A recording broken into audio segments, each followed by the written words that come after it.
feeling I don't have anymore. Try to live without knowing what was once before. People thinking that you're stupid, you don't belong.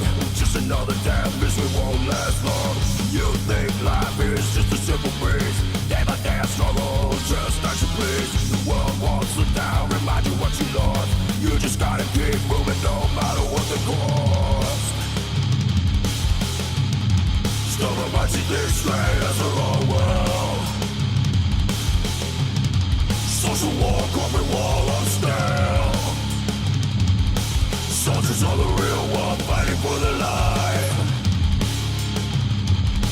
No one seems to care unless it's them who dies.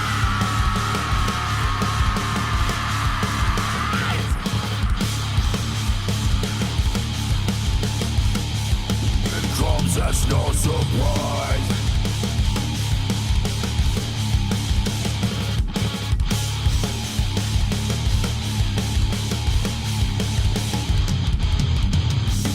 Something that it one time for. I hate to be the one who tallies up the final score. You gotta have it making people feel like the dumb. You paint a picture of what the world should become. I think you need to realize when enough is enough. You got a lot to say but not a way to back it up. Lead your fire back the blind, leading the lost. I'm avoiding what you say no matter what the cost. Stubborn minds see things straight as their own world. Social war, corporate wall of steel. Soldiers are the real one, fighting for their life. No one seems to care unless it's them who die.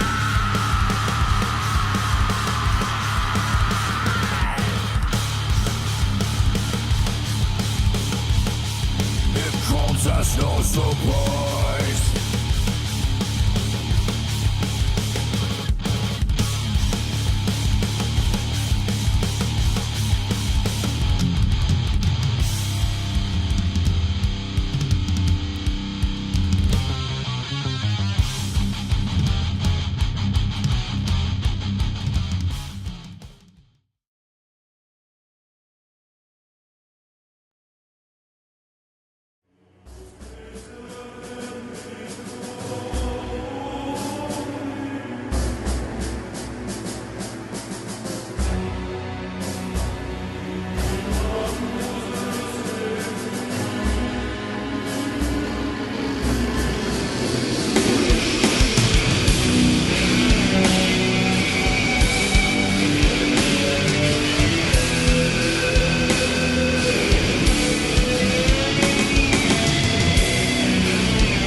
Congratulations, you found Tarnation TV. Thanks for watching.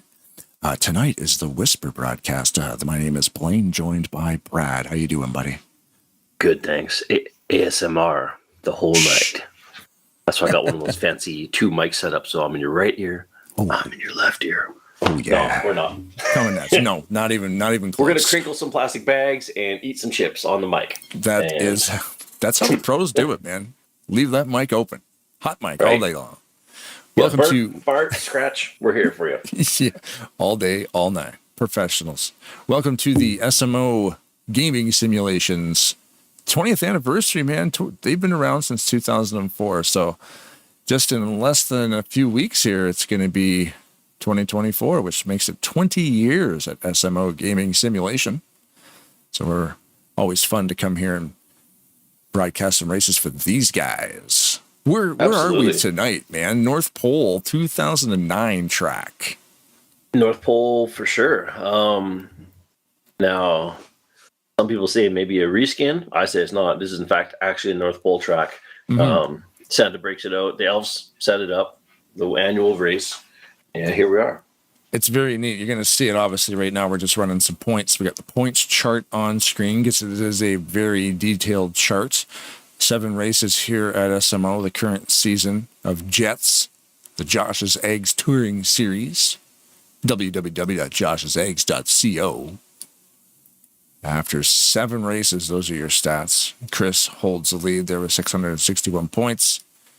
And tonight we got a pretty solid field as well. Looks like there's about 22 drivers online right now qualifying. I'm one of them, so 21. So this should be a good race in the snow because the track actually looks like it's snowy. It's very festive. The color scheme. So there's a lot of work went into this. Obviously the red, white, and green in the stands and the lines and the walls, everything. It's a very festive occasion today. I wasn't in the Christmas spirit before, but I am in fact now. Right. I gotta go do some shopping while the mood strikes me. So you got this, right? I do. Back in a couple hours. Yeah, I'm good. Yeah, if you're back in a couple hours, probably just be wrapping up, so you'll be right on time. I'm just kidding. I'll just do it all from Amazon here. Just text me if you need something. Right. I wish I could make like a wish list on Amazon and then just have like some rich dude just buy everything. Wouldn't that suck though? If you had like this like legit wish list of like, okay, I need a new toaster, maybe the new dog bed, and like a fresh set of lights for the front door, and then like Jeff Bezos is just happy one day and goes and purchases a bunch of wish lists in full without even looking. And you're like, if I'd have known that he was going to do that, at least I would have had $9,000 worth of stuff in there. But right, you're just like modest. You're not getting like an entry level toenail clipper and some genuine fake horsehair paintbrushes. I would have had like a legit custom PC worth like $4,000 in there. It's just like video card, RAM. 10 of them, 10 4090s. Yeah. There's a 4090. Yeah, the 4090. The 4060's the crap one. 4060's. Yeah. Save yourself $1,000 and get a 3080, I think, is the story on the 4060. But the 70, 80, 90 are good ones. I think that was the story. The low end 40 series, I think, is the weird one. Yeah, there was. I think the 4060, you're right, was the one that was giving them some grief. But the 4090, some of the ones are huge. Yeah, you're gonna need a bigger case. Yeah, they were chirping NVIDIA for that because why would I buy a 4060 when I could just buy a 3090 for less money and it's actually a better card? Yeah, no, I always give it a little bit of time before. I'm not a big fan of buying like brand new video cards, or at least I haven't been, but I like to wait and watch them come out, and then after about like a few months, we're like, oh, it turns out, yeah, somebody's going to do the comparison and say, yep, stay away from these ones. Yeah, exactly. I'm not buying right away. Currently, we're just watching live here in Happy Hour. Qualifying has been completo. So we'll now watch these guys do some test laps for less than about 5 minutes here before we go. You can see the track in all its glory. It's snow-covered glory. Right. You got the big tire marks across there. Interesting. This is the only race where they're allowed to run studded tires. That is true. And chains if they do choose. Yeah, chains, exactly. Chains optional, but studded tires minimum. Whoa, getting a little slippery there, too. It is, in fact, icy. There's a pit stop. Why are these guys so far at the back? That's weird. Oh. And then there's more pit stalls up front. Huh. That's going to cause... I read that. When I joined into the race server, the race director had some notes on screen that said the pit lane has been adjusted as well as tire grip for the entire track. You can see that these pit stalls are very spread out. There's 5 up here at the front. And then there's like one there, that's Ulysses Sandoval. There's Viper. And then these guys are at the back. So that's, let's get on that guy. Alex Ortiz coming in hot. So, okay, if you're 21, the 21 car be Randy Waugh, you need to put the brakes on fairly quick because he's the first pit stall right after that big, thick red line. So, pit speed being, let's check. Pit speed is somewhere. Pit road speed is 70. Okay, so it's a little faster. That is very fast. That's just, yeesh. slightly faster than the highway. Yeah, he's going to have to it's Randy Waugh, that very first pit stall. He's going to have to be, he's nowhere near 70. I think he got the bad draw on that one. I'm more concerned about who's right in front of his pit stall, trying to get in there.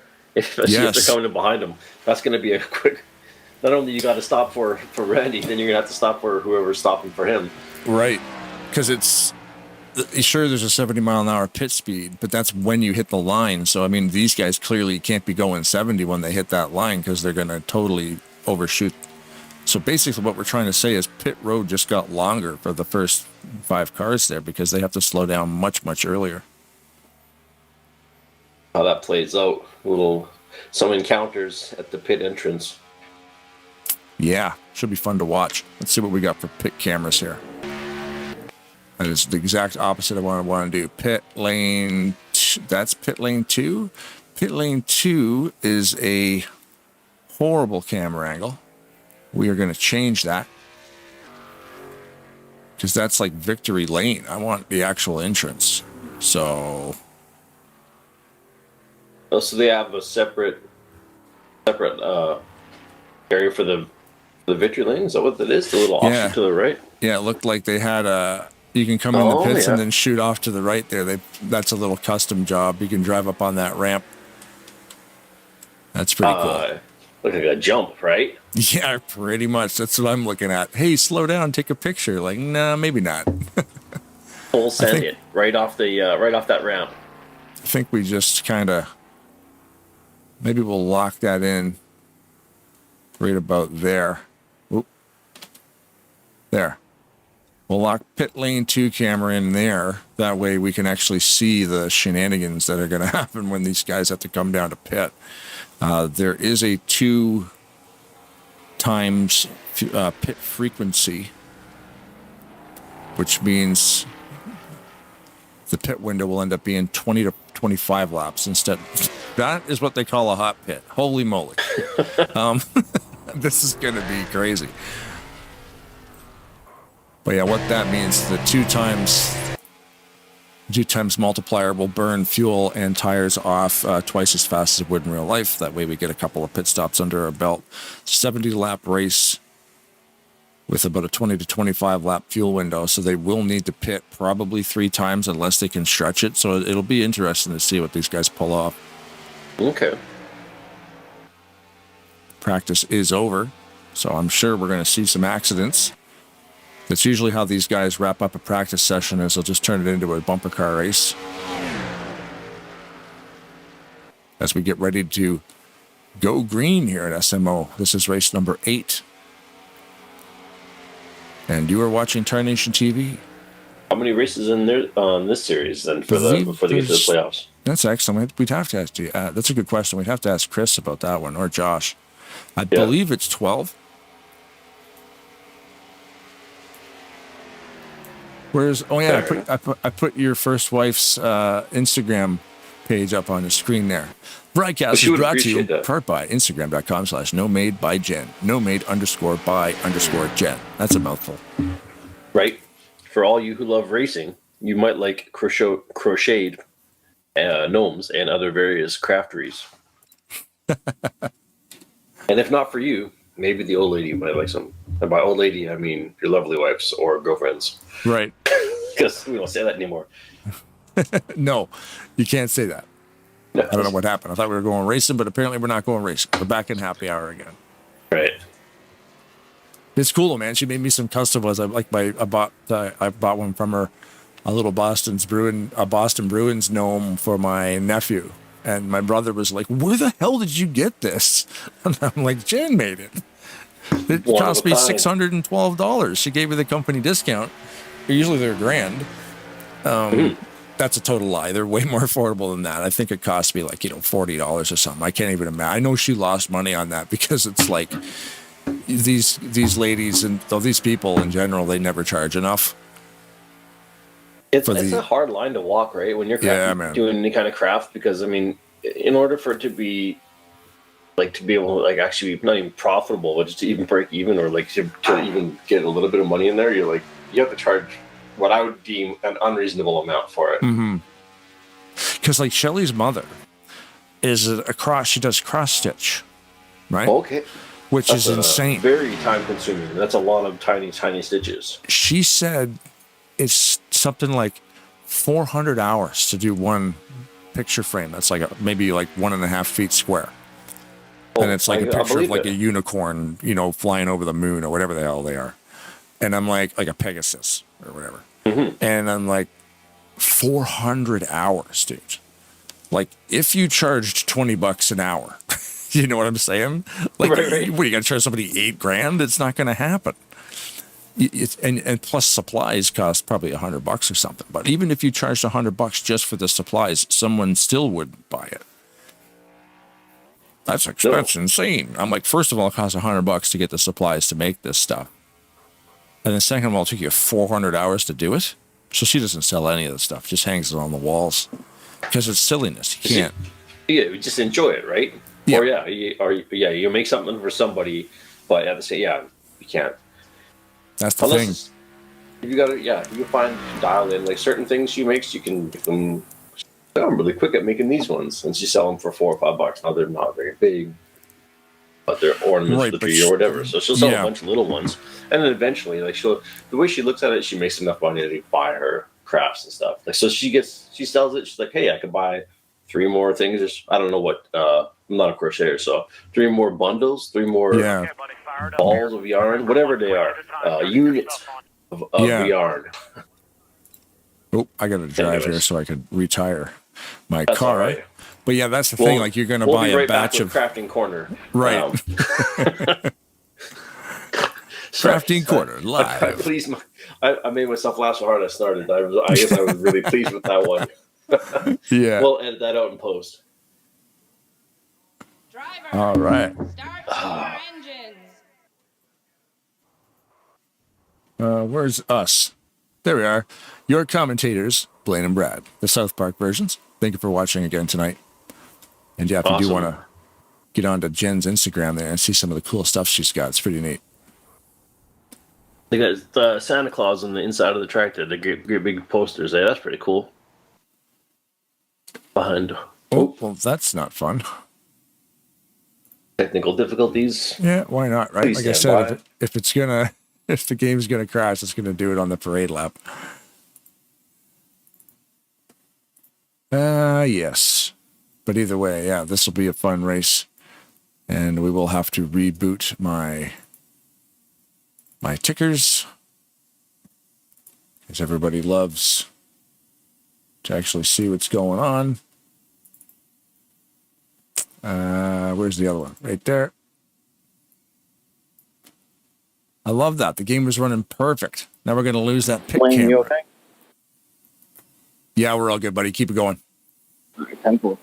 Yeah, Chris just checking with us there. Just had a game crash, so just reboot and I'm fine. It'll hold my spot. Did you need us to restart it? We're getting ready to take the green. Nope, it's all good, man. Take the green. Okay. Yeah, we'll be with you shortly. Yeah, that was the voice of Chris Aiken. He's the league owner. The game just tends to puke sometimes. And you know what? If it's going to do it, parade lap's a good time to do it because the race hasn't even started yet. So we'll just get loaded back in here. Thanks for watching again, and thanks for being patient. The music this evening is going to be provided by Rise of Dissension. So you heard them playing their tunes at the start of the broadcast. I know those guys, and they are cool people. We are back, and the green flag is in the air. How's that for timing, sir? That is. You couldn't have timed it any better. That's why I pulled the plug just to see how fast you could get back in here. And you did that on purpose. Yeah, we're keeping you on your toes. Ah, you son of a... I knew you were a rapscallion.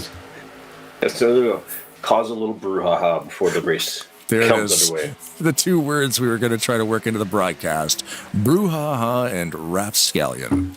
I'll be silent until the end of the race now. Yeah, we've got no more goals in the English language tonight. Off to a pretty good start so far. Popping out looking for 3 wide here already? Wow. Now with the no damage, this is not just particular to this race. This is for the series, that's how they run it. Do you think it'll be a little more crash and bang, a little more trade and paint, or are they still pretty careful? I find they're still pretty careful. I did race with these guys last season, and it's good racing. Like, there's always going to be a yellow or two in a race, but it doesn't turn into a demolition derby because, yeah, you'd think it would kind of lead to more reckless driving, but it doesn't. Everybody still wants to go out and run green laps. These guys they are moving around a lot out there right now. They're probably... maybe not so much like bumping and grinding, but more aggressive driving. Riskier moves that you wouldn't necessarily pull in a normal race when at worst you're going to get turned around and knock a few spots or... Right, yellow comes out and you just stack up and go again. It does lead to boring racing, but... Yeah, no, I just wondered if it's going to be a little more... maybe the bumping is the wrong word, but just to see, like... Sometimes some of the races we're watching, guys are playing pretty safe. That's going to get gnarly. I was going to say Josh just pushed the 33 of Tom Goodman into that corner, and they held on to it. That was pretty cool, man. Josh just helped Tom take the lead right there. Tom will lead that lap. Randy Waugh dropped back a bunch of spots because they basically gave him what they call the chrome horn. Get out of the way, bumper. Well, yeah, and they were at the bottom too. They were getting caught up on the skirt there at that bottom green line where I thought for a moment there, both their wheels had gone down there. That might have caused a little bit of a ruckus, but everyone held on. And yeah, it is a little slick down there underneath that line, especially if it plateaus. Like right there, the 51. Wow, these guys are doing pretty good, man. I don't know how they're doing this. They are. That is Nettlesack. He's slowing down there. Yeah, Roger Nettlesack trying to get back in line. They gave him some space, so that's nice. It looks like chaos has been about to break loose a couple times, but these guys have been able to hold on to it. Look at this. They look like they're 5 across. Consummate professionals. Fantastic. It's hard to tell at this point. Yeah, they're 3 wide for sure right here. Some of these camera angles make it look a lot worse than it is, but there's not a lot of room and there's a lot of movement. I'm digging it. Oh, this is very, very exciting racing already. Oh, here we go. Oh. No? Oh, my God. These guys are crazy, man. This is lap 6 of 70. Very, very fun to watch. Absolutely. Garland Oaks is getting just bounced around in the center there. That bottom line. Who's on that bottom line in that red car? What's that, number 4? I don't know. Sorry, we don't know some of these guys' names. Oh man, that's Tom Musa. He got. Wow. Okay. Yeah, he got on the apron, got a little bit loose. They were all able to adjust, though, man. And they are using the entire track, Josh Mercurio, to the apron to make that pass. I mean, I guess technically the apron is the shortest distance around the track. Fastest, maybe not. But no, you're right. It's definitely not the fastest because it's flat. That's the thing too with this sim. Getting the tires warmed up usually takes about 5 or 6 laps. So now the cars will start hooking up. So they were doing all that on cold tires, on top of the ice as well, right? Which is amazing. Right. This is an ocean and it's that's been frozen. Harder to warm up studded tires too, because right. Look at that though, right? That seems to be a move. He likes that line. Yeah. Josh Mercurio in the 99 also races over at Talladega Nights. We're familiar with his hot pink cars. Feels kind of like a Mario Kart shortcut. Right. Like, let me just hop on this boost strip here and hop over this gap. We're just getting We got some yellows. Yeah, we got yellow up there. I was just getting my ticker reset, so that was good timing. Now, sorry about that. We got the names rolling across the top of the screen and the flag state. We are currently in yellow flag situation. We will put that into loading, and we will go back and see when the yellow came out. Fantastic racing tonight. I haven't been this excited for an event since I found out that How It's Made still makes new episodes. Do they really? Yep. I've been watching that on my Pirate TV box. No kidding. With a big old grin on my face. That's weird. All right, let's see what happened here. Yeah. So, there's a best part of brouhaha. waking up is not getting turned around. Folgers. What happened Folgers. here? Oh, Oh my Folgers. goodness Okay, gracious. I was throwing a little shade of Folgers there, but he was minding his business, sipping his coffee, or their coffee. I don't know, should say. Marty wow. Squire. We have a G-force. Like the black box in the car will measure the G-force of impact. So let's see, Brad. You got that information. I don't. Right? Like, it went actually higher than our meter goes. So yeah, black line. It's at least a 7 7.5 G-force. Yeah. 7.5. It's like being launched in a rocket ship to the moon is about like what, a 30. I think so. Yeah. So let's get a helicopter view here. what happened there? Because I wasn't even looking at them. It looks like in front there, Ortiz is looking to the low side and actually had nowhere to go on Josh. Is that Josh 2? And then Terry Townsend. So Terry Townsend. Yeah. Oh, just as the kids would say, yeets him right into the wall. It's yeah. It is a domino effect that just turned into like a whiplash sling wraparound. That's actually exactly what I mean. Let's go on board with Ortiz. Medical term. Yeah, we're gonna go cockpit view with Ortiz. Let's back this up a bit. We'll back it up to the beginning of the straightaway here. Look at this amount of cars. It's so cool. A very wide track. Right? Looking for a spot. Oh, they just check up a little. He goes to the inside and gets the block. Oh, right. Oh, yeah. Need to take a moment, call home, and find out where he's at. Mm-hmm. Regroup yourself. Now, from that. if you were curious, I don't know. I just saw that the track has been. There's some nice garland on the wall there. In the Christmas spirit. I did not see that from the distance there. That's a nice little detail that you don't get until you're sliding around upside down on your roof at 200 miles an hour. Right. You got to slow down. Hey, Alex, stop to smell the roses. Check out the garland and the lights on the wall and whatnot. But yeah, what an impact by Ortiz. Holy mackerel. Prettier than tinsel hanging out of my cat's butthole. Like I tell you. Now that we're getting back to racing, right? Since we spent the entire yellow reviewing that, we are back to green flag racing here at the start of lap 10. And here they are on the back straightaway. Guess what? 4 wide again. Up, look at that. They are 4 wide. Ulysses Sandoval moves to the bottom though. Smart move by Ulysses to move to the bottom. I'm not used to his car on this series here. Which one is he's driving? He's driving the 96, but it's a generic mod one. There it is there. That's right. Toyota. It's just got the weird 96 on it because it's a car that was generated by the mod. So gotcha. He wanted to race tonight, but didn't have a paint scheme, so he just jumped in car number 96, and away we go. Fair enough. I'm so used to seeing him in the white and green, white and blue. Yeah, the Subway sponsors. It did score Josh 2 leading the lap there, but now he's fallen back to about 5th spot. So Josh 2 was leading a lap. Andrew Miller in front right now, the Loctite car, number 47. He will lead that lap. Andrew Miller, a fellow broadcaster over there at Top Dragster. Look at how quickly that changes. He went from 1st to 3rd.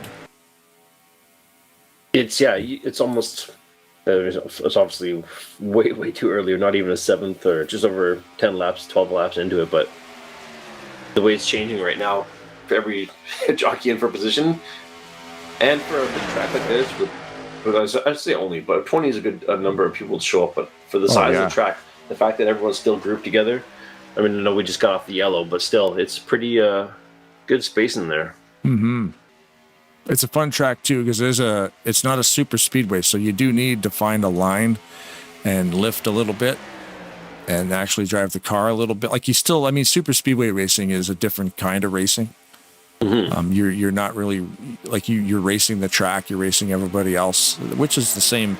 Oh, Oh, we all above the. That'll probably be a yellow flag. Yeah. So no racing back until under 10.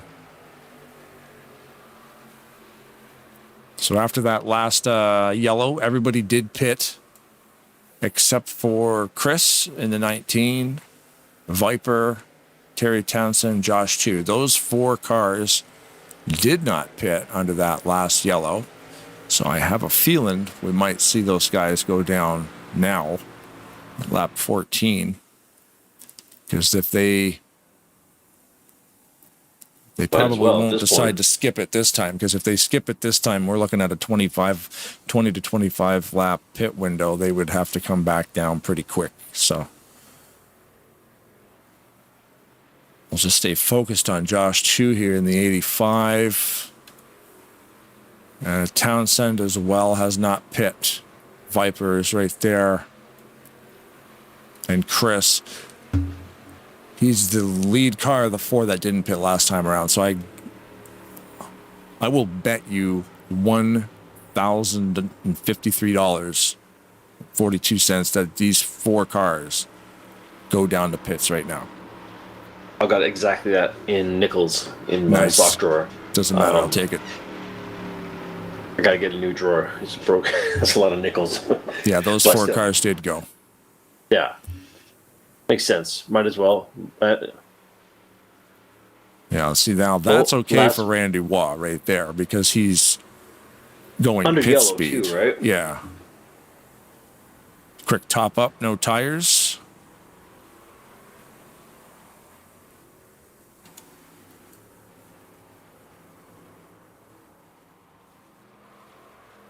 Choice Race is brought to you in part by No Made by Jet.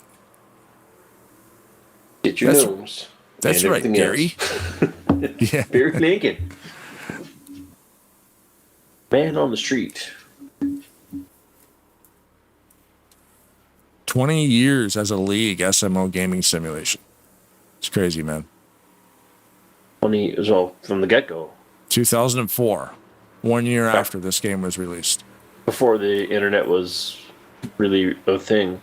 Well, I mean, it was a thing, but online gaming was still in its infancy, right? I remember at the time seeing the original Xbox going, I didn't even know what Ethernet was at the time. I'm like, it's got a phone jack on the back. Like, I'm going to plug my Xbox into the wall? Yeah, right.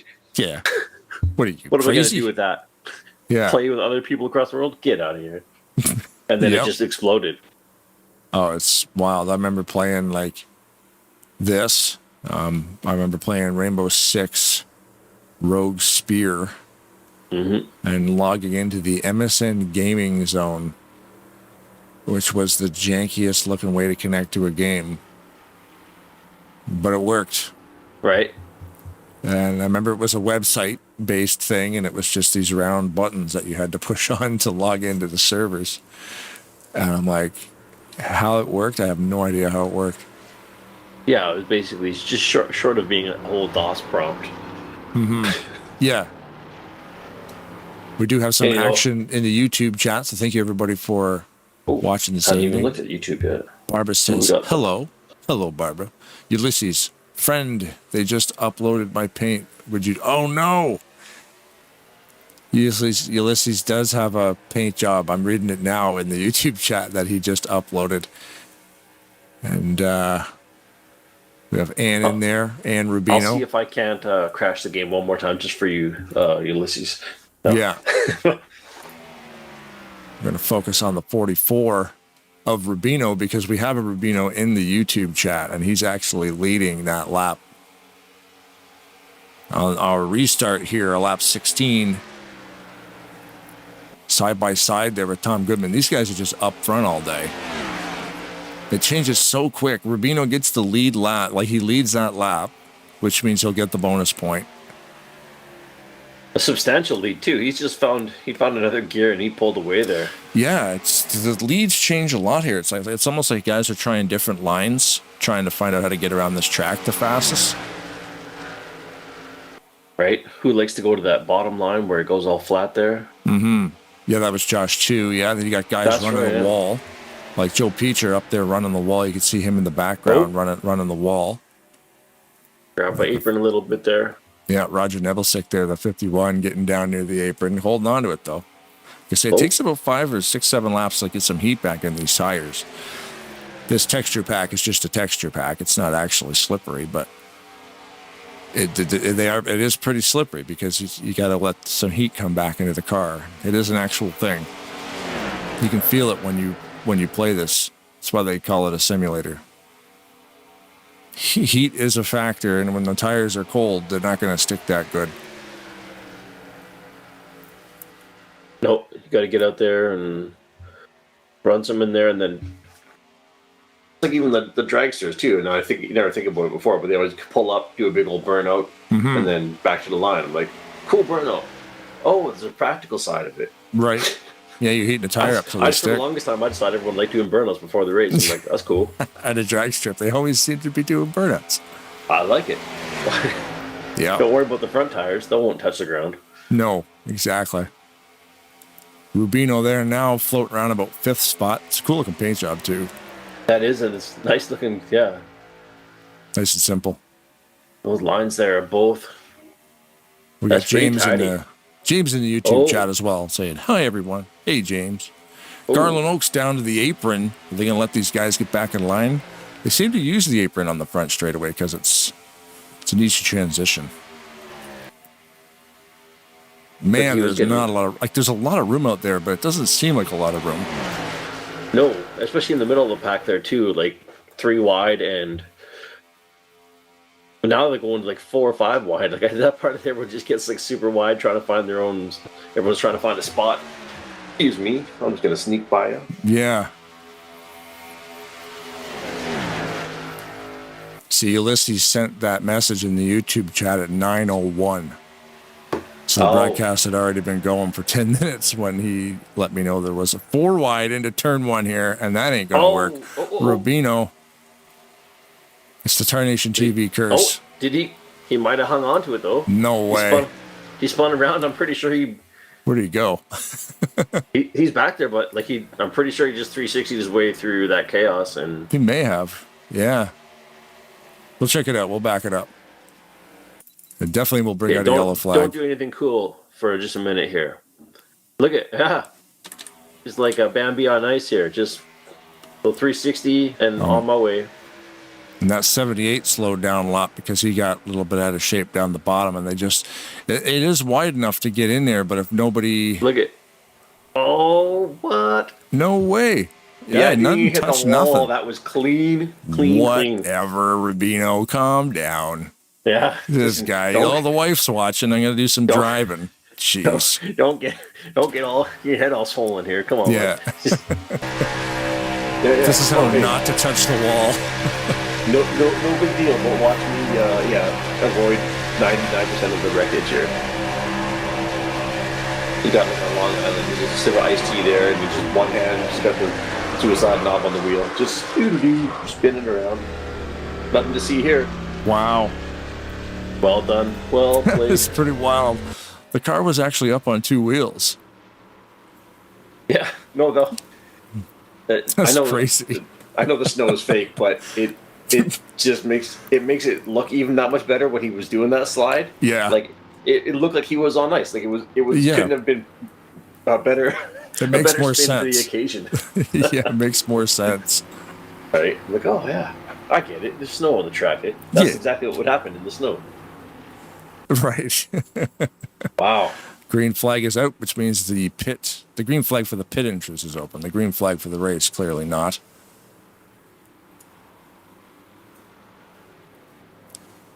So yeah, it's a weird setup on pit road, the way there's like groups of 5 cars all the way down. Yeah, I'm not sure. I wonder if that must be a customizable thing then? Yeah, the server can adjust that stuff. That's when I joined the server, it actually said there has been adjustments made to pit road. So they've gone like 5, 2, 2, 2, 5, because those guys at the very back, you don't want to qualify last. Oh, smoke show. No tires on the car of Musa. We should go through the field here, too. Let's find the pace car. Mm-hmm. Like, oh, there's a highway in the back. You see that? There's cars driving by in the back there. Like a truck just drove by in the woods. Did you see that? They're delivering supplies to Santa's workshop. There's another truck. That's awesome. Cars and stuff. That's really neat that they put that in there. I've never seen that. It looks like, that's a Kokanee beer truck. The elves like the imported beer from Canada. Call of the Rockies. Oh, yeah. Mm-hmm. Is it Call of the Rockies? Is that what their thing is? No, it used to be, it was the beer that was out Coors here. Light, I think. Yeah. Yeah. But Sasquatch, though. Yeah, the Sasquatch was a big part of the Kokanee. So currently leading the race, Marty Squire in the 25 Folgers Cup, full of coffee in your hand. Mm-hmm. Have yourself a happy Hanukkah or Yule, Ramadan, Kwanzaa, Christmas. And make sure you get yourself a Folgers. Second place. Townsend's first name is Terry. There it is. Terry Townsend in the 970. What's that sponsor? You gotta check that sponsor out. That's a guy. That's the Predator. There it is. Why don't you have a seat over here? Oh, that's a different Predator. That's the catch one. Yes. And we got to look at two cars and the race went green. I wonder if my name is Chris Hansen. You can have a seat over here. Oh, I remember that show. That was a crazy show, dude. I love that show. That's how I was playing. I play on words. I'm not insinuating that. I knew what you were saying. That show was amazing. Right. No, I so showed up with a 6-pack of coolers and some pizza pops. My brothers were going to give me a ride home. Like, what do you mean? And then 6 dudes with like fully automatic weapons walked through the door. Oh yeah, we're with the FBI and you're under arrest. Like one guy, I think there was one guy they actually caught twice. Oh my God. And I think on the second time it was like, oh, you again? Jesus. I had to look that up. So, I mean, lock them up. Speaking of locking them up, Andrew Miller's car, sponsored by Loctite. Oh, comes in handy when you get some of that red or the blue when you need it to not fall apart. Yep. I used some Loctite when I worked for the city to stop people from tripping off wrecking the faucets. Yeah. Get some JB Weld. It worked so good that they ended up bringing the entire faucet out of the sink, but they never actually just got the handle off. So the whole sink, they took it to another level that I wasn't prepared to meet. You know, I didn't have that same kind of crackhead energy in me. It's like, I would not steal an entire sink. I love the lead changes on this track. It's crazy. We're just saying like Mercurio just led a lap and now he's back in 5th again. The leaders can't really seem to hold the lead. Big push on the bottom there. Jamie Tedder pushing Ulysses Sandoval to the front. Ulysses Sandoval has no laps led yet, so he might lead one. Everybody's going to lead a lap tonight.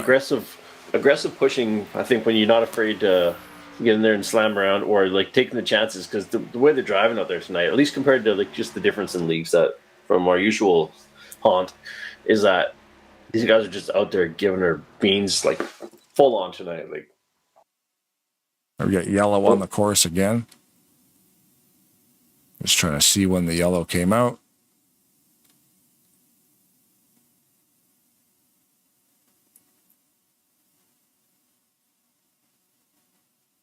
What was that? It looked like... Oh, yeah. That'll definitely be the yellow. Okay, we found it. We got Jeffrey Goodpasture here getting tangled in something.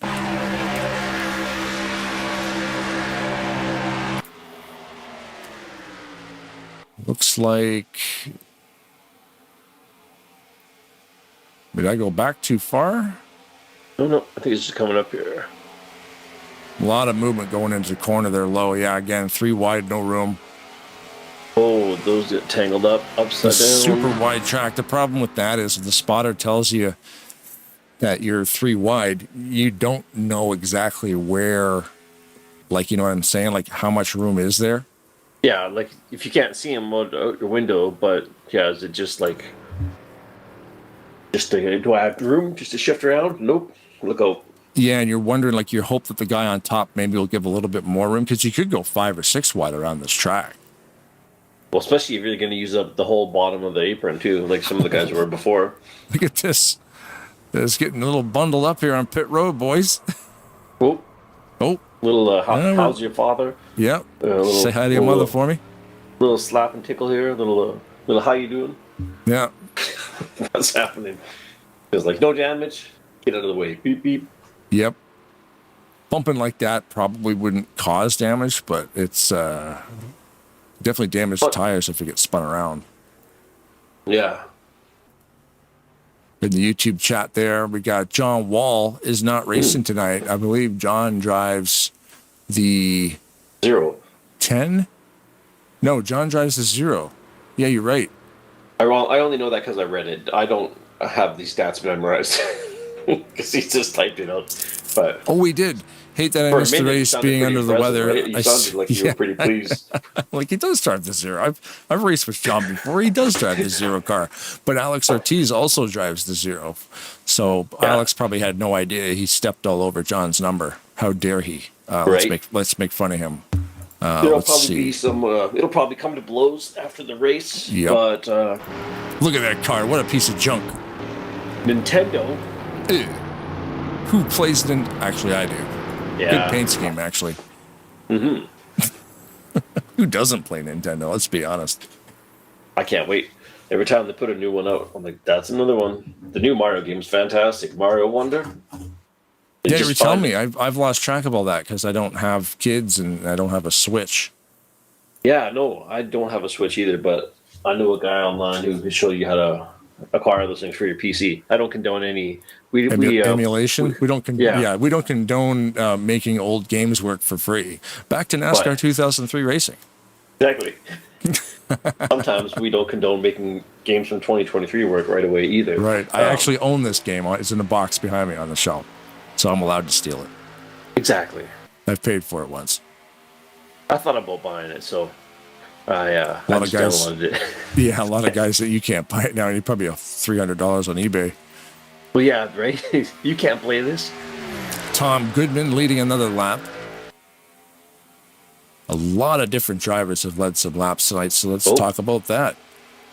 Tom Goodman has 9 laps led. Andrew Miller has 1. Rubino has a couple. Josh Mercurio has 2. 1 by Aiken, 2 by Ulysses Sandoval. 7 laps led by Randy Waugh, and another one by Marty Squire. Josh 2 also has a lap led as well, is also a lap down. But the leads change so quick, so hey, Goodman, don't get too comfortable up there. Right. Let's go back through the field here. We tried to do that before. Tom Musa right behind him in the 4. In the 44, we've got Rubino. Sandoval in the 96. Andrew Miller in the 47. In the 99 there of Mercurio right beside him. The 21 of Randy Waugh. Jamie Tedder in the 910. Alex Ortiz in the number we will not speak of. Right. In honor of John Wall. Marty Squire in the 25. Chris Aiken in the 19. Townsend in the 970.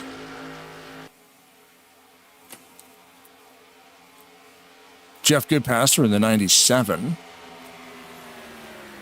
D. Jordan. Let's see. Who is Jordan? Dick Jordan in the 61. I have to look on my other screen there to see the full names. And Viper in the back. Excellent camera view for that little tussle. Mm-hmm. Garland Oaks behind him. In the 78 of Billy Squire.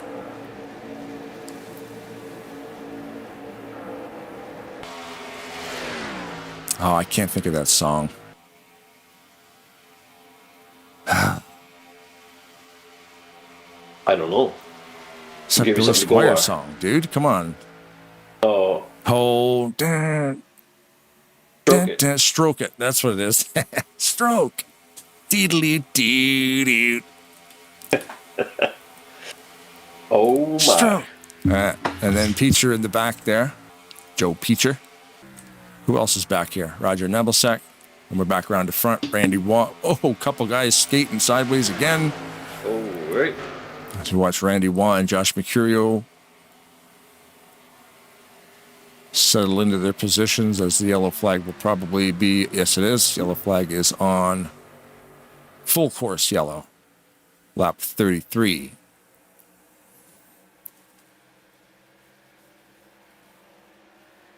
John Wall says in the YouTube chat, as long as he parks it in victory lane, I'm totally cool with it. Right. That's true. If you're going to race to zero, get it to the front. Zero. And Steve 21, Steve's last name is the number 21. He says, hello. Hello, Steve. Thanks for watching. Always fun calling these races. We do broadcast every single Thursday night at Talladega Nights Racing League. But it is also fun to get to into a different league and learn some new names, see some different color schemes, different tracks, different rules, different point systems. Speaking of point systems, we can scroll that back on your screen now that we're under yellow. Chris is in first. Actually, I think I have a screen for Chris. Let's find Chris here. One sec. Chris. And Chris. Number 19, Chris Aiken is, after 7 races, currently first overall, 661 points, with 1 win and 7 top 5s. This guy cheats. There's no two ways about it. It's probably that slick paint job. The blue and the white. Yeah. That's just like that stark contrast. I like that blue. Looking sharp out there with that. So, but yeah, anyone who paints their car cool at that is you know what else looks sharp? Cheater. Who's that? You on your wedding day when you married your first wife, Jen. Oh, look at you going. Listen, give this guy a whiskey or two, and then he's getting all sentimental here now. I was going, wait a second. I got to get his first wife, Jen, in here again. The first wife. This is my first wife, Jen. My current wife, too, but also my first wife. Not a lie. Oh, he had to squeak that around. He was stuck in the pit stall there, a little bit close to the car in front of him.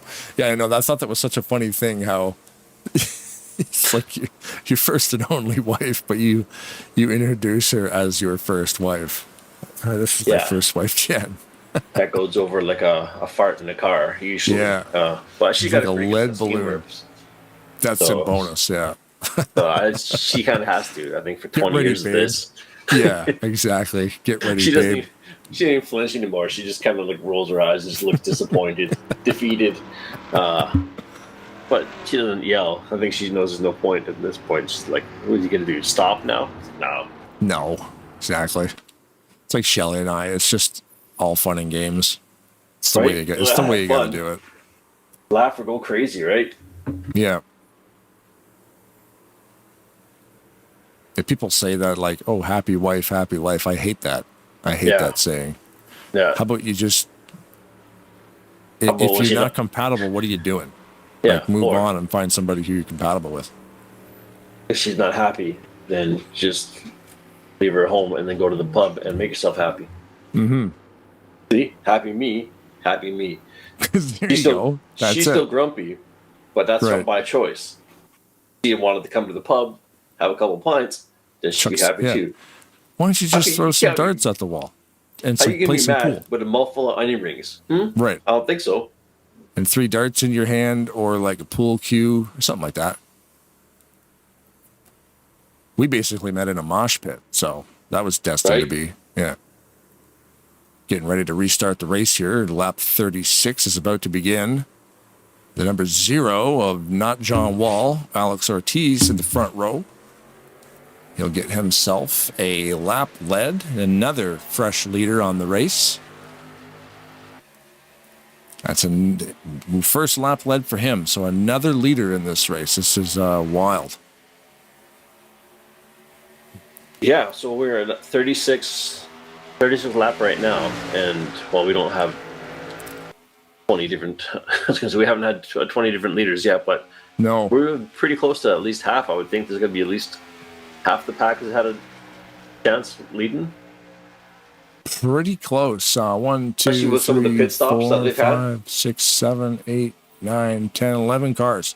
11 cars have led a lap, and there is Ooh, did I just pause it? Yeah, I did. One sec. Go back to live here. I was trying to get the play on here. So there's 20 drivers. Yeah, so more than half the field has led a lap.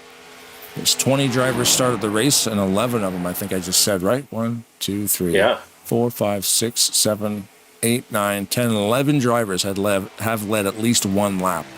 So look at that in your review mirror. Right. But no, I know what you're saying. 3 wide behind them. Don't sit there and complain about Joe Lady. I mean, don't get me wrong. Every once in a while, sometimes it'll be like, right, man, this happened, and it really chapped my ass. But anyways, you know, I'm not going to sit there and be like, this is the worst thing ever. But like, sometimes if it's oh, no, well, I'm going to go grab a drink in this case. We got another one. Oh, wow. All right. Like, but yeah, you're going to sit there all the time, like you say, miserable, like, oh, man, everything's the worst. So I know what you're saying. I work with people like that. But like, yeah, that's going to be a long life. Maybe that's the trick. He's like, I want life to feel like it's dragging on like forever. it's taking forever, yeah. Oh. Upside down. That was probably one Somebody landed on their nose. I think it was the 4. He's still going. Look at 21 is just getting fed. That was a spectacular. 21? Uh-oh. Yeah. That's Randy Waugh. The Tarnation TV curse happened again. It is, yeah. Yeah, he's still going. He's guy can't catch it. I thought he was done rolling halfway around the corner, and then he just kept going. He's like a oh, he got airborne on that. Like, what the heck, dude? Spun around. He came off the ground, was actually soaring through the air. Look, I'll put it in slow motion right here. He gets hit once on the inside, gets punted by the 78, who's already sideways, and he's not even on the ground right there. Nope. Catch fence, gets him. Got caught by the catch fence, rolls the car, gets hit again. Yeah. Randy Waugh. Front side, 180 nose grind. Holy moly. Yeah, really. Into a kickflip, ollie. Yep. Boneless ollie nose grind rail stall. Catching some gnar. Yeah, and, with a kickflip McTwist. Yeah, and he landed on his wheel. Nope. Yes. Oh, he's still going. See, that's what I'm saying. Like, he still rolled, and he landed it. And the 4 is upside down. Nope, he flipped her over. Okay, well, you know who we're going in the cockpit with. Grab. Yeah, okay. If you're at home, this is the point where you're going to pop the grab ball in. Right. Don't get dizzy. Dizzy. If you get car sick, look away.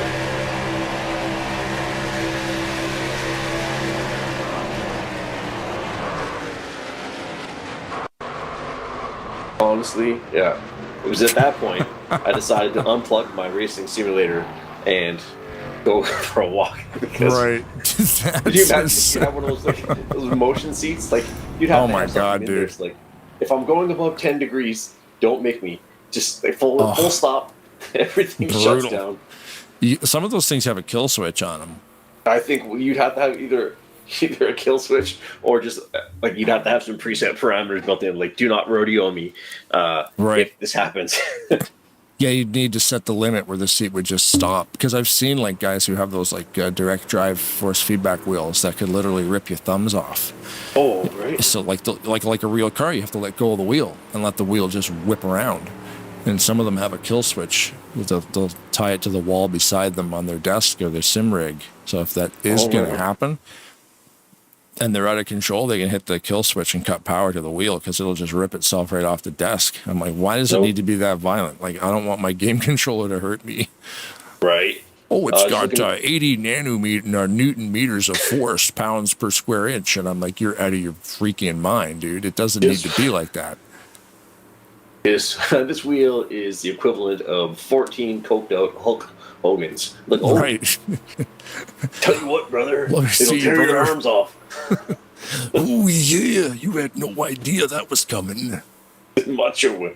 Look at the YouTube chat. We got a new Steve21 says hello, and James saying that Robert Tompkins watching as well. So thanks to everybody who's watching. Yeah, James and Robert.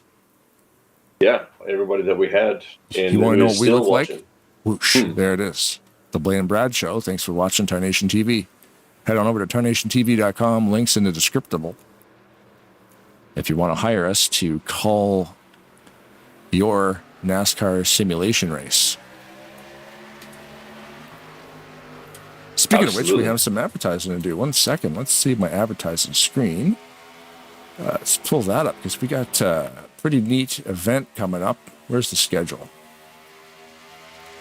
So the next live broadcast of the from Tarnation TV, if you want to see us live again, it's going to be in a couple weeks. The I'm on Fire Season 2, race number 7, resumes at 9 p.m. on December 28th over at the Talladega Nights Racing League. If you subscribe to this channel, you will see it pop up when it do.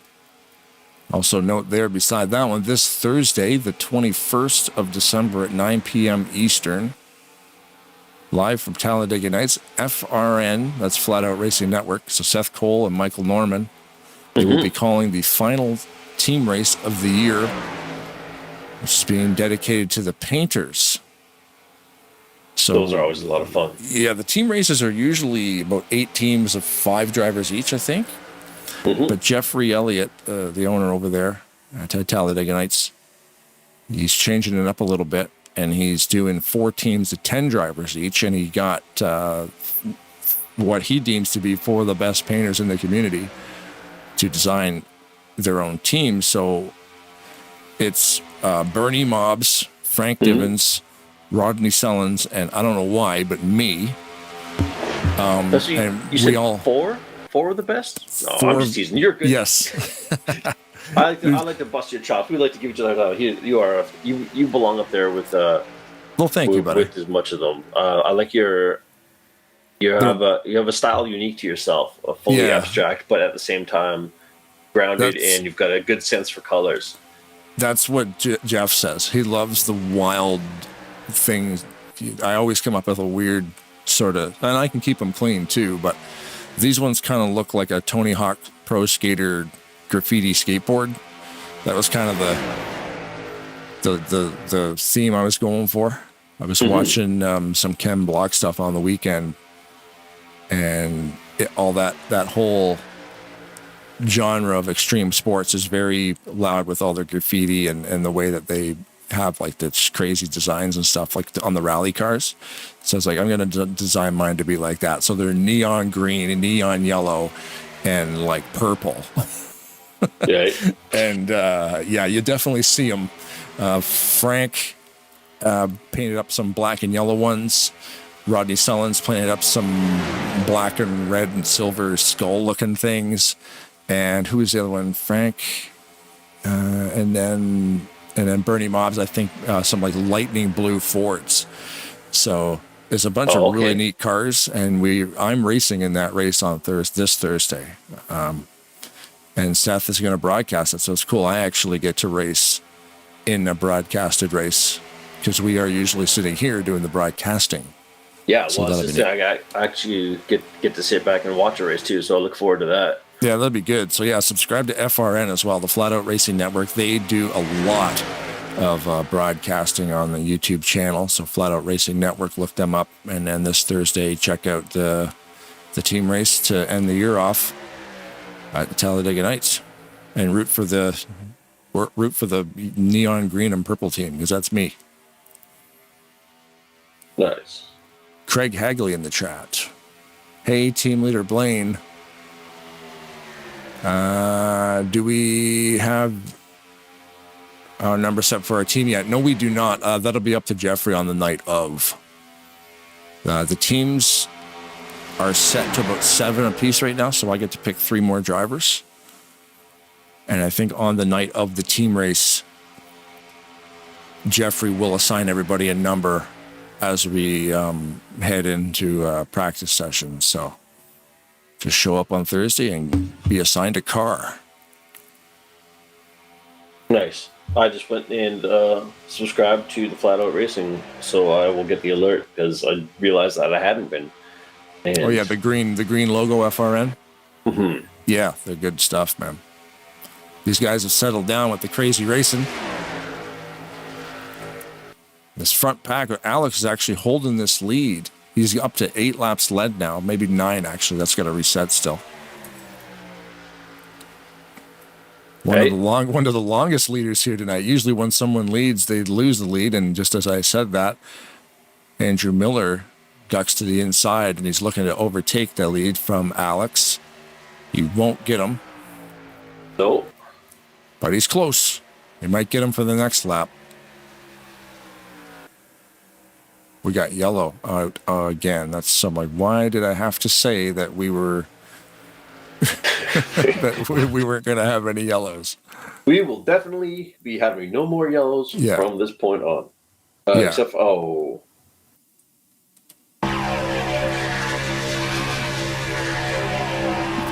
I guess we can slow it down there, and we got to figure out who actually is crashing. There it is. Oh, man. Oh, everybody. Okay. I was going to change the camera angle, but maybe we'll just leave it on Neville Sick. Neville Sick is definitely in an accident right now because the way that the car is built, you don't want to drive it like that. The wrong side is, in fact, facing the track. The nighttime is the right time. You're going to get your hair cut. You wanted a haircut, they're going to cut your hair. Yeah. Man. Oh, it's a good thing there's no damage on. That 19 of Chris, it just got absolutely hammered. Chris just got smoked. Did you see the hit that he took? I didn't know. I was looking at the other spot there, but let's take a look here. I'll put it in slow motion. So, well, maybe not. We'll watch it in slow motion after the full replay. So he gets tangled in this wreck, which isn't too bad. Look at that one. Oh, that's what I sending him. I sent her a little too hard, but yeah, just full send. Wipe the sleep out of your eyes. It actually drives right through him, as you can see right there. Breaking space and time. This is, that's weird. That's some Matrix Neo Trinity type stuff. Where's Morpheus when you need him? Look out, Tank's a traitor. Spoiler alert. Was it Tank or Cypher? Cypher was a traitor. Spoiler alert. I don't recall. If you haven't seen The Matrix in 1999. I don't know the names of anybody in there besides Neo. Like, oh, really? I know it was a movie where he learned how to, he could bend a spoon, right? Yes. It's the movie where the guy bends the spoon. That's exactly. It didn't just change sci-fi. It's the spoon bendy guy. And then there was, and then that first one was so good. That guy from Lord of the Rings, he was in there too. The elf guy. Oh, Hugo Weaving, Agent Smith. Hugo Weaving. Elrond. Agent Smith. Yeah. He didn't want the guy to bend a spoon. He said, there will be no spoon bending. And the other guy said, no, watch this. And so that's basically what happens for the next 2 hours. They fight about the spoon. Yeah. Oh my God. Yeah, you went to see The Oracle, and literally the kid who bent the spoon was in the movie for 7 seconds, and that's all you remember. That's well, I also remember because Neo couldn't bend a spoon either. Not at first. Right. He was the one though. But yeah. Like, look, he can't even do this. And they have the Rage Against the Machine at the end in the credit scene. I always remember that. They play Wake Up. Such a cool song. Lots of YouTube chat going on there, buddy. You want to check that out for me? It's Billy Squire. Let's see what's happening down here. Stroke. Leads the lap. Mr. Elliott's in the house tonight. So we have another new leader. Build your team. Another new leader. Yep. Billy Squire just led one lap. Yeah. Jeff was down in the chat there saying he went ahead and built your team. So nice. And as long as Jeffrey Elliott is on the team, we're good to go.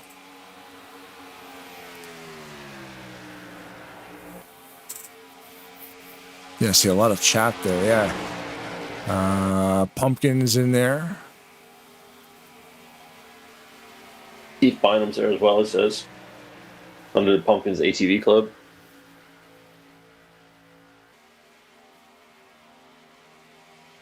Oh, is that Keith? Yeah. That's Keith. Yeah, Pumpkin ATV. Yeah, the ATV Club is Keith. I was thinking Bob Sire. Yeah, no, I thought the first one I saw Pumpkin as well. Yeah. Jamie Forget, says we're we are both rooting for 7 Jamie wide. Tedder. Yeah, no kidding, eh? I don't know how to count when they're all over. It was like No. it looked like a Saturday afternoon at Costco. Everyone trying to break for the tills. Right. Squire is falling back. He was leading. He led a couple of laps, and now he's fallen off pace. Just a little bit. Question for you then. So with no damage, does that remove any chance of any kind of like engine transmission failures as well? Like that's all removed, or is it only no physical damage from crashes? I think it's just physical damage from crashes. So I mean, you could, So you you could still see a camshaft go flying out of one of these things and smoke show. Okay. That's a rarity, but it can happen. 3 wide mid pack. There's Nebelsick. The 51 car. On lap 54. 70 minus 54. Carry the 1. A lot of movement going on here. Jeez. 16 laps to go. I had to take my Yeah. socks off there. Right. It should be good to go on fuel. I was going to say that should no longer be an issue at this point. The hefty amount of yellows that there's been, it'll probably be. I don't think. Do you think tires are going to be an issue? Probably not. No, I don't think so. There has been 16 laps under yellow, according to my stats. Denny Carroll in the chat there says, if you ain't first, you're last. Right? Yeah. Looks like the Flying V. Absolutely. Mighty Duck for sure. We said that before a while back on one of the old, on the other Tarnation TV broadcasts. And it was like, just exactly it. Just like a pack of geese. Just. This race for first, like look at Miller pushing Watt on the front straightaway. This isn't even a super speedway, but these guys are racing it like it is. Absolutely. Just waiting to make a move. Yeah. We're going to stay latched onto this front pack here. Everybody's still pretty tight. Nobody has retired from the race, and everybody is on the lead lap. Well, Kiara Reynolds has retired, but she never even started the race. Just logs in to watch it, I do believe. Oh, cool. So everybody is on the lead lap. Nobody has retired. There is no damage, so there really wouldn't be a reason to retire. I think that's part of the reason they run damage off. It's just so everybody has a fair shake to get to the end. I can appreciate that. That's 4 probably wide right here. And it hip check. It almost fell apart. Go yellow. But they didn't crash.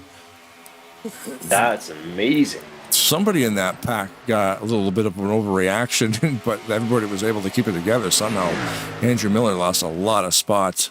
There's a 4 wide again coming out of turn 4 onto the front straight. You got some smoke up front. And no. Yikes. hide the women and children. Randy is on the roof. Somebody needs to push him over, hopefully. Hopefully somebody gives him a nudge.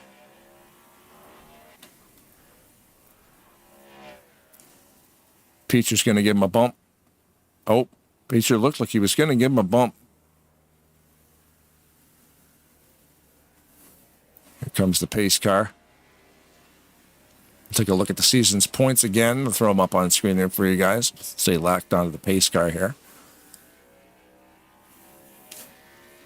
With Chris in first, Jamie in second, Tom Musa in third, Josh 2 in fourth, and Viper in fifth. That's your top 5. A lot of stats on this chart. I texted you this thing. Mm-hmm. It gives you the distance to the leader, the distance to the car in front of you, how many races you do, how many wins you have, how many top 5s, top 10s, DNFs, did not finish, how many pole positions, how many laps you've actually driven, the percentage of those laps that have been completed, the amount of laps led, the percentage of your laps led, provisionals, chassis, blah, blah, blah. But yeah, that's a cool one. So laps led for the entire series after 7. That's obviously not including this race. Most laps led looks like Marty Squire with 173 laps led in the season. Dang. Second place would be Jamie Tedder with 127 and Chris Aiken with 117. That's a lot of laps led for Marty Squire. But then looking at his top 5s, he's got 3 top 5 finishes and 1 win. Races 3. He's only raced in 3 races. Wow. That's pretty, some pretty high numbers for just a few races. He has a lot of laps led for only starting 3 races. And he's here tonight, so it'll be 4 races tonight. But that's a wild stat. He's led 173 laps in 3 races. And then second place, Jamie Tedder has run every race, all 7 of them, and only led 127. That's some domination on Marty Squire's part. If this guy had started all these races, he'd be at number 1 right now, if he's that consistent. Where is he now? Right. Let's find out. Currently in 17th. 10 laps to go. Make it happen, Marty.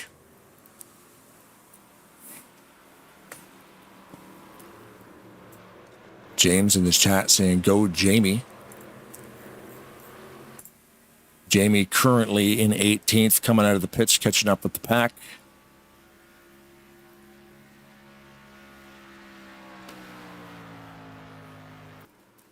Jamie Tedder actually paid Tarnation TV, but not with money, though, which is kind of weird. He didn't. I had a delivery today, and it was from Jamie, and I thought it was payment for the race because we charge about $1,000 to broadcast a race. I'm like, he sent cash. You get what you pay for. That's weird. It's worthwhile, but yeah, it was strange. It was. What'd you get? It was like. You know when the transport trucks are driving down the highway and the tires fall apart? Mm-hmm. It's just chunks of rubber. So I think it was like parts of it was like a box of parts from his car or something. Like, hey man, here's my pieces from my NASCAR. I thought you'd like them as memorabilia. And I'm like, that's a weird way to pay a guy. But I'll take it.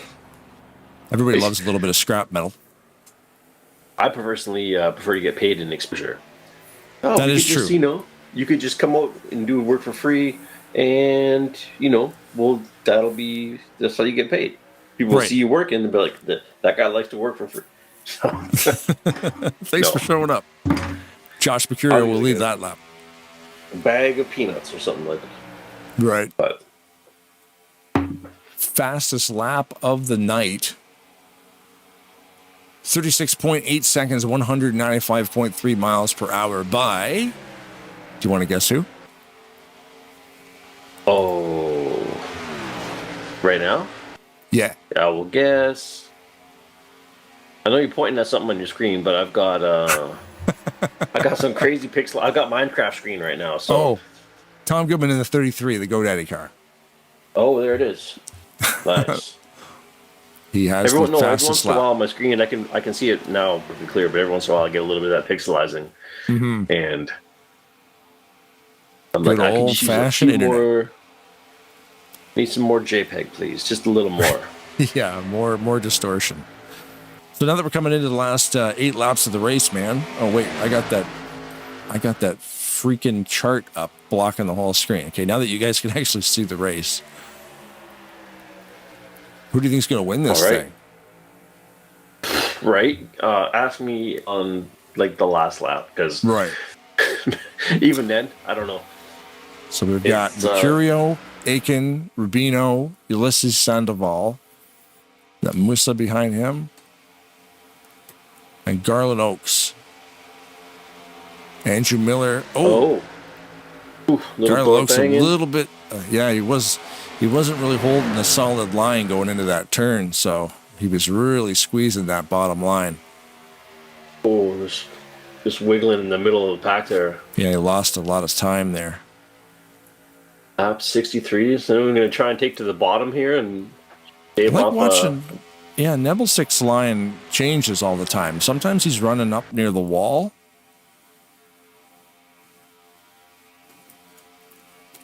Okay. So we'll focus on Rubino there in the 44. That way we'll be able to see pretty much that whole front pack. Just based on where the camera, it'll put the camera. Oh, somebody's upside down back there. It'll be raced back. It'll be Josh Mercurio in the 99. That is a yellow flag. We should go green again. I would think so. This is about 65. Yeah, no cars. I don't know if Chiara being retired. See, I retired before I gridded, so I'm not on that list. The fact that the 79 is actually on the list as retired, I don't know if that'll affect the amount of laps, because having a car a lap down adds 1 lap to the cycle. Because lead lap, you're not allowed to, lap down cars aren't allowed to pit with lead lap cars. So it adds an extra lap. The fact that that car is listed on the list, I don't know. I'm pretty sure we will go green again. I can't see anybody coming down to pit right now. I'm going to go back and replay this. Oh, they are going to pit. Josh is going to pit? No way.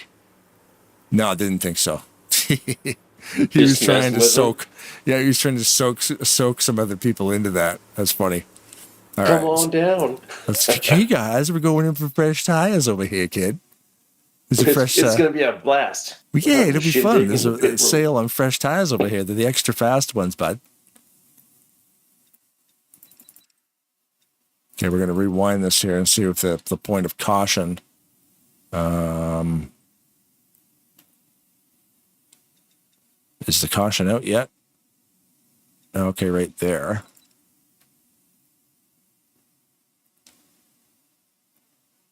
Trying to find the point of caution right there. And let me see. We're just going to see here. We've got Nebelsick up on his side.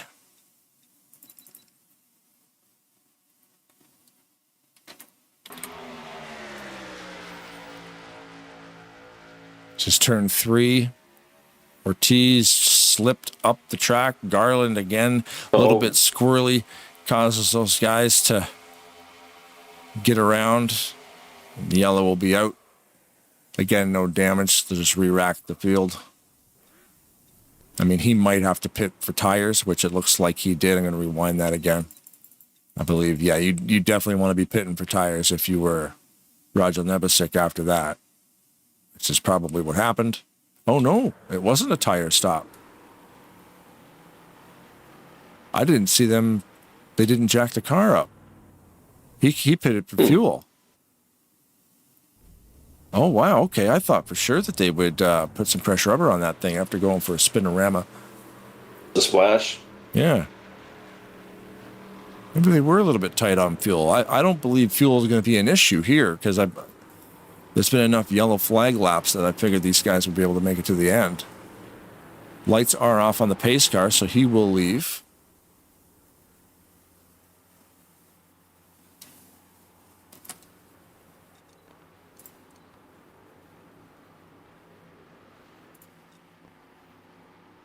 Josh Mercurio will restart the race. It'll be lap number 67 of 70. Here it is. 3 laps. Yep. What's going to happen? So whatever happens now will end the race. So either they run to the checkered, or if a yellow comes out, it will be raced back. So we will stay locked on the front pack here. And there's Chris, and there's Rubino. And there's Ulysses Sandoval in 4th. Musa and Miller behind them, and Viper at the top of your screen in that black car. Viper been hanging out all race, kind of in the middle of the pack, near the back of the pack, and then here he is now like in 6th, 7th. The Viper will strike. Oh. Do you think the Viper will strike? Oh, well, I would imagine so with a name like that. I'd be disappointed if there wasn't at least an attempt. Let's see if the Viper will strike. Mm-hmm. This evening's Cobra race Kai. is brought to you in part Never by say Cobra die. Kai. Never say that. Also, brought to you by terrible 80s movies that should have stayed behind, but yet somehow made a passable TV series. Yeah, it was cool. It was cool that it was R-rated. Like, the dialogue was hilarious. It was still schlocky. Yeah, it was stupid, but really fun. They stayed true to the original lore. Like, everybody that was in any of the movies, if you had a bit part, if you showed up for like 2 minutes and you were like it's like, oh, that's the cotton candy guy. He was running on the beach and the guy kicked some sand in his face. He was like, he made his appearance. Yeah. He was like, he worked at the car dealership. That Asian lady that he high-fived in Tokyo that one time. Like, oh, she's back. What? Like, hey, good for her. They found her and gave her some money, and she showed up. Yeah, there was some scene off camera where the Edison shared a Kit Kat bar with the dude. He made an appearance. I don't know. Right. Oh, what is it going on here? I don't know. Line. 1, 2, 3. This is lap number 70. They were just trying to find. Oh, there's the race to the finish. We're going to watch it right now. Someone's going to be choked about that bump because that just knocked them. Oh, a lot of cars. Nobody's going to be lifting now. It's the final lap. No. But this is still a race. These top 10 cars. So Josh Mercurio in that 99, bringing him into the final turn. Same 1, 2, 3 for the last couple laps there. They've been holding that. He's taking his favorite line. He's going to give him side by side by Chris, but Josh is going to hold him off. Nice. Lee smokes. What happened there? The race for third place was the most exhilarating of all that. I think obviously we knew Josh had the first one there, but you watch 3, 4, and 5. They're making a play here. You're right. That race for third. Oh, really? He snuck by him on the bottom line. Yeah, just barely. That number 4, Tom Musa. But we got to go back to our winner, Josh Mercurio.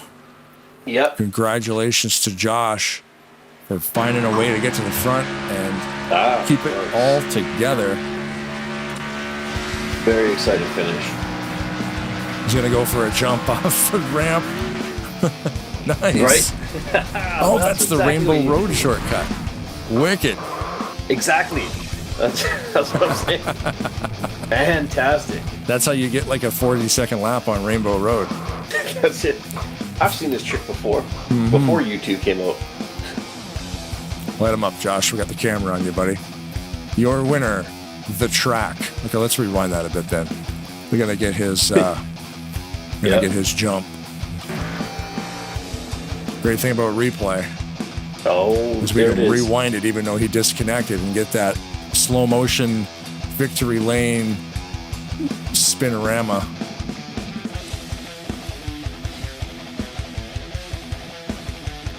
Josh Mercurio in the 99.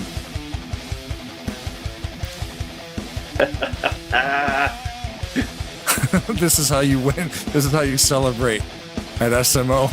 You take a 3,000-pound NASCAR and jump it over the wall. These Duke boys are in for a world of trouble after this commercial break.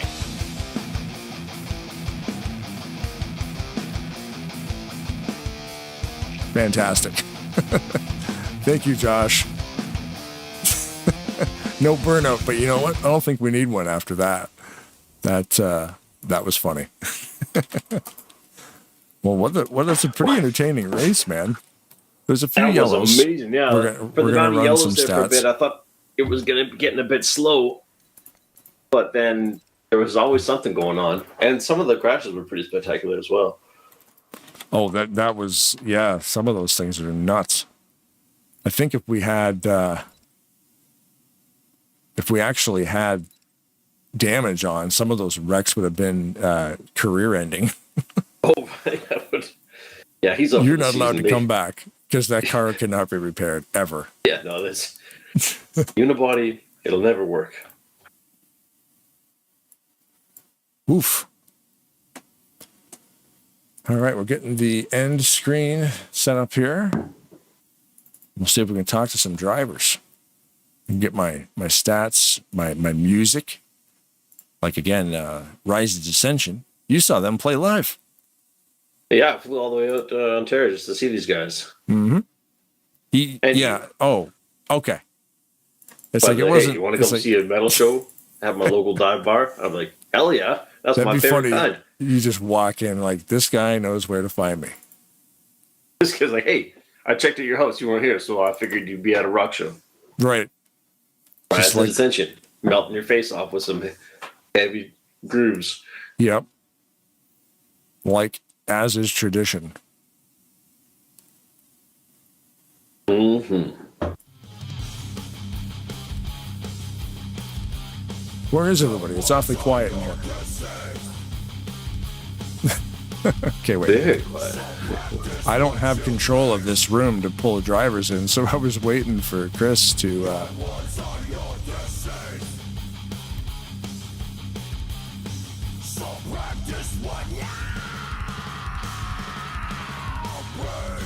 Usually we do driver interviews after the race is over, but maybe not so much tonight because I'm looking for Tom Musa and he's already been disconnected. Right. Chris is still here, and so is Josh. Can I grab people? I don't think I can. It looks like Josh is gone. In terms of even the TeamSpeak, it looks like everybody's gone. Yeah, Josh is not gone. I just can't. I can't pull drivers around in this server like I can at Talladega Nights. Oh, okay. Hey, Chris, you want to come into the booth with Josh Mercurio? Sure. All right. Chris is going to grab Josh as Chris, and then he gets to grab Josh. YouTube is not receiving enough video to maintain smooth streaming. What does that mean?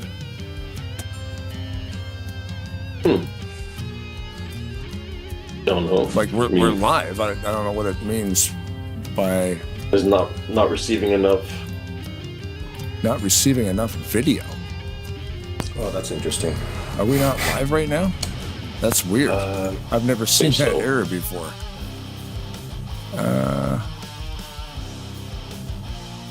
It's counting. YouTube is not receiving enough video to maintain smooth. Oh no, you guys are still live. Yeah. Poor. Oh, poor stream status. That's fine. At least it's not off. We like poor. Yeah, poor. no, It's, we can deal with poor. Yeah. Trust us, we know all about it. Yeah, trust me. Look at my fridge. All right. I don't see third place finisher Musa. I guess he disconnected already. Yeah, I think he ran off already. Well, we'll talk to you guys then. So yeah, Chris, thanks again, man, for getting us in on some of your races here. It's a lot of fun to watch you guys do your thing, and you guys always have some fantastic, different, very unique tracks. So if you want to talk about that type of thing, and congratulations on 20 years at SMO. Have you been in charge of this thing the whole time? No, actually, I came aboard as an admin, I think, in 2020, so going on 4 years now as an admin. I've been running over here since 2018. I actually found an old email from 2008 where I'd signed up, and I really don't remember that, but I guess I signed up, just never ran with them. But. Oh, yeah. Well, who started it 20 years ago? The founders were Slims, Mavs, and Overkill, which is SMO. That's cool, though, that you can keep the thing running this long. And of course, none of them are involved with it anymore. But Jamie, he took it over. And then Viper and myself also. Nice. And, Josh, too, as well. He's not an admin per se, but, he puts on all these events and sponsors the series. And he does a lot for us. So, it's great that we have all of this. And it's hard to believe it's been 20 years.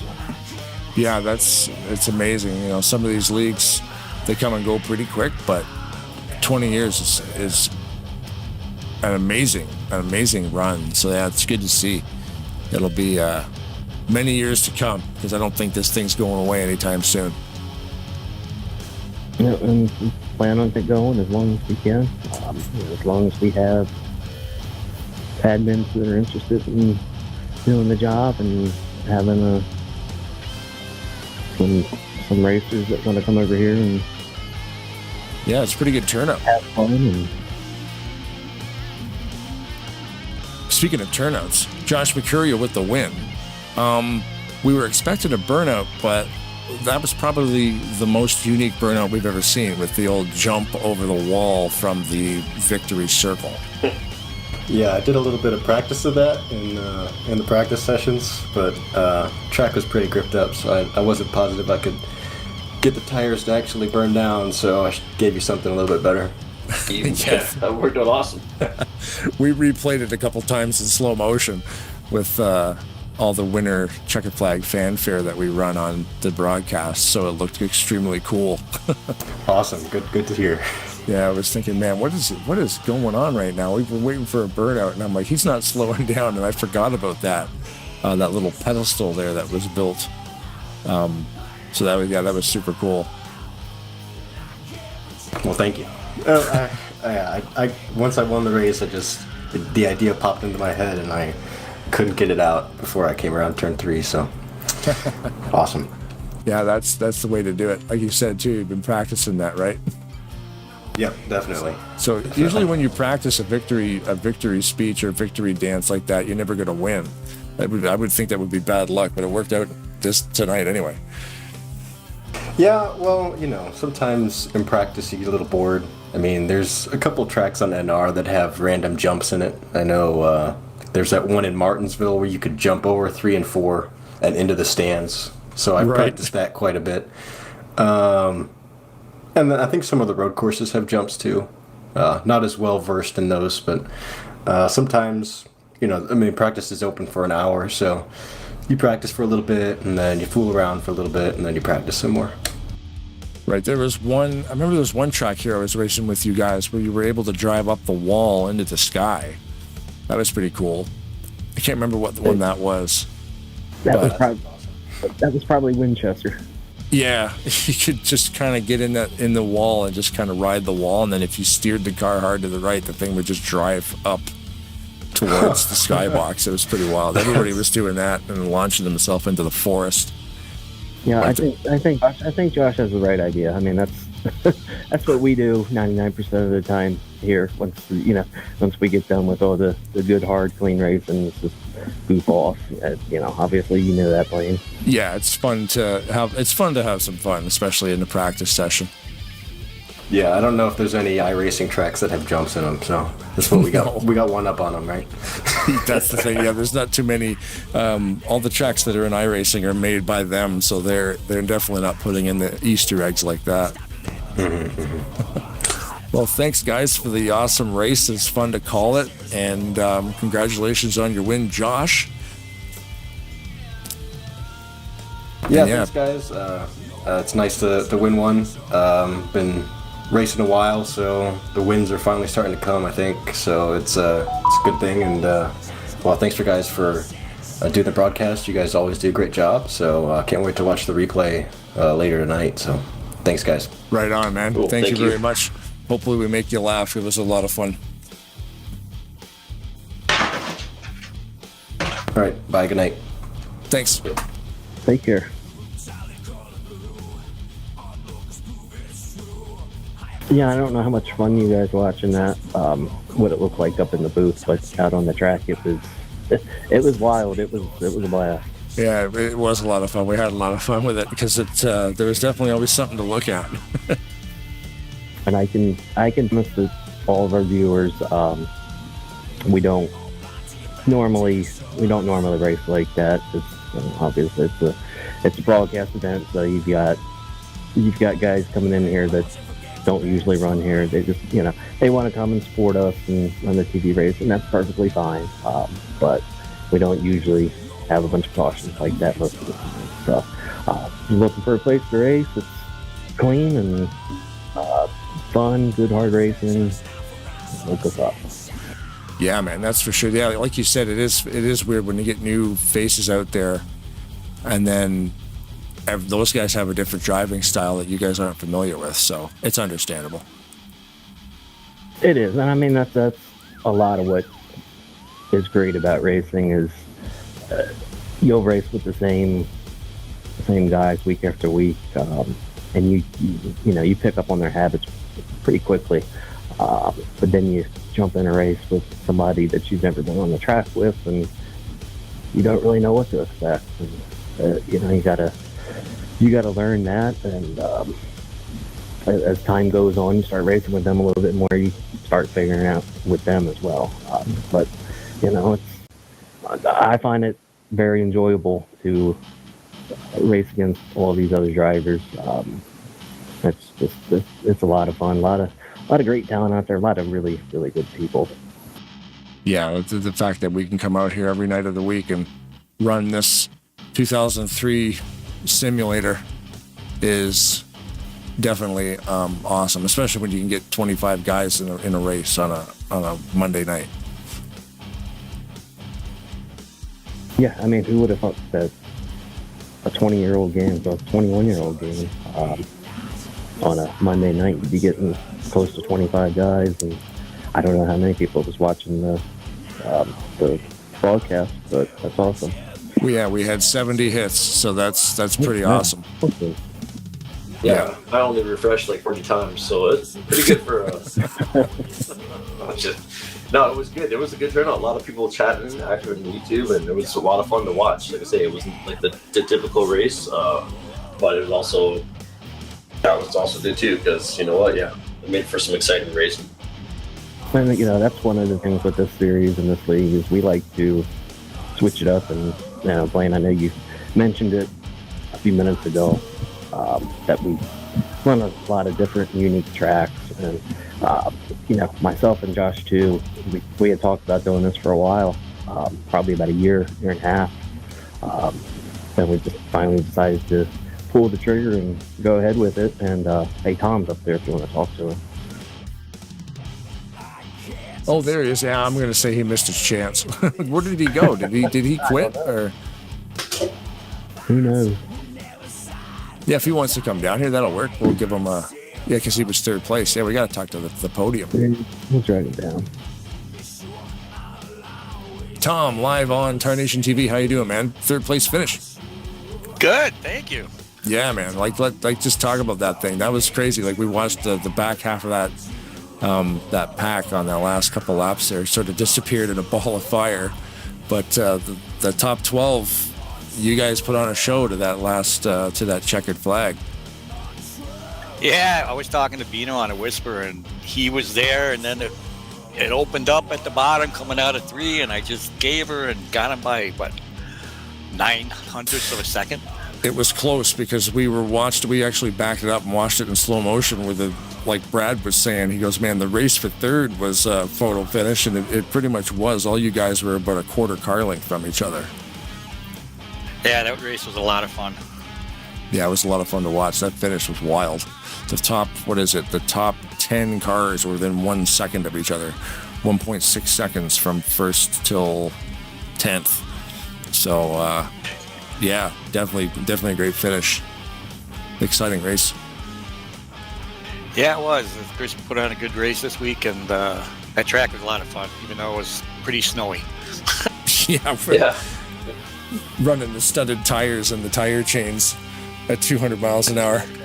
Exactly. They'll probably have to go and repave the track afterwards in the spring. Yeah, it's definitely been used up. Awesome, man. Well, thanks again, guys. I'll let you guys go. I got to get up early for work as always, but it's always a lot of fun calling these races, man. Thanks again, Chris and Jamie and Josh, for getting a hold of Tarnation TV. We're happy to do it. Yeah, of course. Thanks for putting the show on. It was definitely appreciate it, and I know we have you booked up for a few more next season, so definitely looking forward to that. Yeah, there's about 3 or 4 more races booked all the way up till August, so that's pretty cool. Peppered in there. There are a couple of tribute races too, so that'll be a lot of fun. Yeah, already good deal. I also wanted to shout out to our buddy Chad Frost. He's not doing so well. I know he's got stage 4 cancer or something really bad, and I think he's become bedridden. He ran our last broadcast race with us back in September, so I wanted to say hi to him and let him know that we're thinking about him. And yeah, it's too bad. Yeah, best of luck there. That's not a fun way to spend a weekend, but hopefully he gets some comfort. I hope so. All right, man. Yeah, we'll be seeing you guys again shortly. And again, congratulations on the 20th year anniversary of SMO Gaming Simulations, man. It's, that's a long time running. No, so we'll see you guys for sure. Yeah, we'll see you guys again in 2024. Alrighty, guys. Again, we appreciate it. And we will catch you next time. Awesome. Thanks, guys. Have a good night. Cool. Yeah, thanks you for the too. opportunity. Cool. Yep. Take care.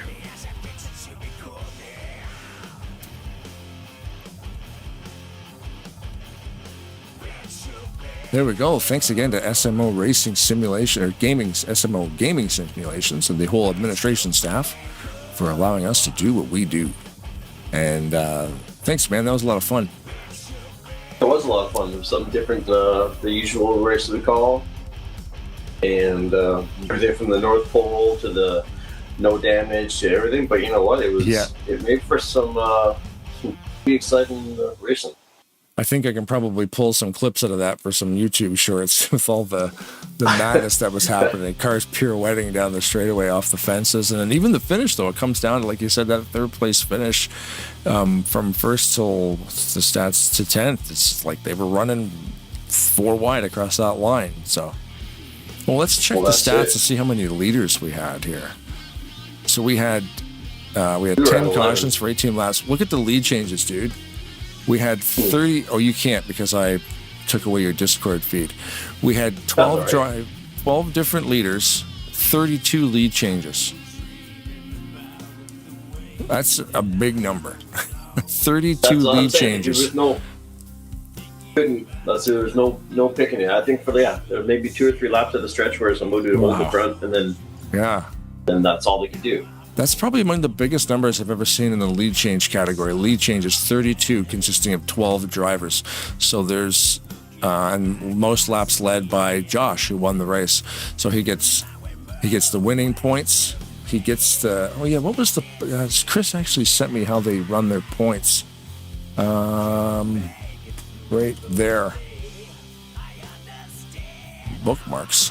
What's going on? Got my desktop on the screen there. I guess I can't push that. What the hell happened? I'm trying to get the points up here because they actually do a different points structure. So first place gets 100 points, and then it's all by then 95, 91, 88, 85, 83. So they have a different points structure on like what position gets what points. And then leading a lap gets 1 point, leading the most laps gets 1 point. So Josh only gets 2 bonus points. With the game, I think it's 10. Because you get 5 for leading a lap and then 5 for leading the most. But here at SMO, they only give you 1 point for each of those categories. Oh, okay. Yeah. But either way, exciting race to watch. We got the whole thing done in under 2 hours. So yeah, if the women don't find you handsome, they should at least find you handy. Keep your stick on the ice. We'll see you next time on Tarnation TV. We got exactly 7 days for Christmas, so that's 6 shopping days, gentlemen. That means you only have 4 days to start shopping. Get on it.